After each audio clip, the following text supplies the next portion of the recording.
Sadgurunath Maharaj Ki Jai, and welcome to Jagadambe Reads the Holy Books of India, ShrimadBhagavatam420.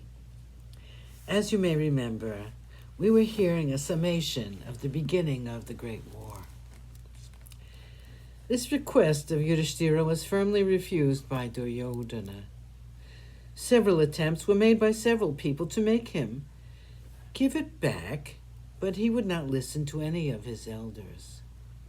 Yudhishthira asked Krishna to go on a peace mission, since there was no desire in the heart of Yudhishthira to fight.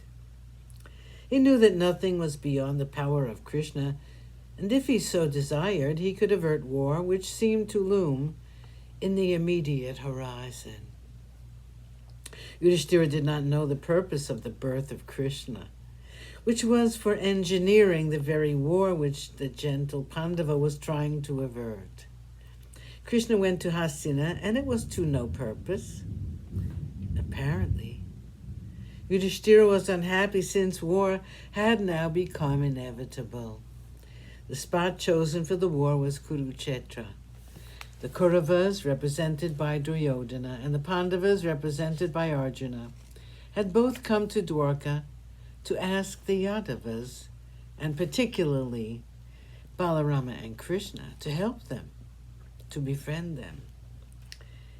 Krishna had offered them a choice. On the one hand was the immense Yadava army, and on the other, himself without any weapons. Arjuna, being the younger of the two, was asked to make the first choice. He wanted Krishna, and he wanted Krishna to be his charioteer. Krishna agreed to do so, and the Yadava army was to join the ranks of the Kauravas. Duryodhana, the favorite pupil of Balarama, went to him and asked him to join his side. Balarama said, "Look, the Pandavas are my cousins, and so are you. I do not want to be partial to either of my cousins. Krishna is foolish to take sides. I will not. And again, since Krishna is siding with the Pandavas, I do not want to join you and fight with my brother. I want to be left alone, and you know my affection for you. Go, my dear Duryodhana, and behave like a true Kshatriya." Duryodhana went away disappointed, but happy that he had the Yadava army. Balarama felt that he would have no peace of mind if he stayed in Dwarka while the war was in progress. He therefore told everyone that he was going on a Tirthayatra.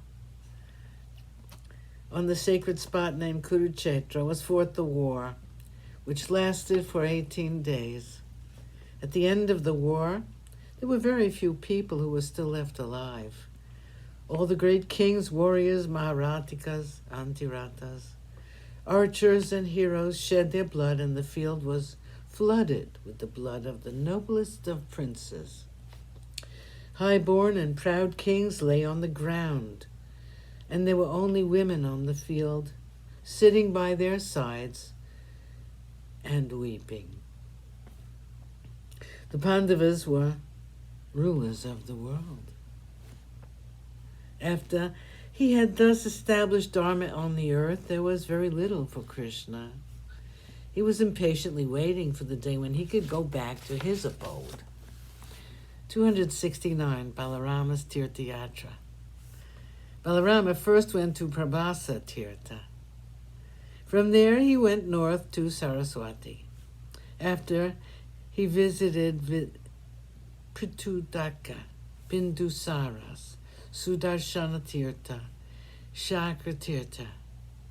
He bathed in the river Saraswati again when she began to flow eastward. The tributaries of the Yamuna and Ganga were visited by him. He then reached the holy spot by name Naimisha, where the rishis were performing a yagna. He was welcomed with a great show of respect and reverence, since the rishis knew he was an avatar of Adishesha. He accepted their worship and then seated himself. He then saw Romaharshana, the disciple of Vyasa. He was the only one who had not stood up and honored him when Balarama entered the ashram.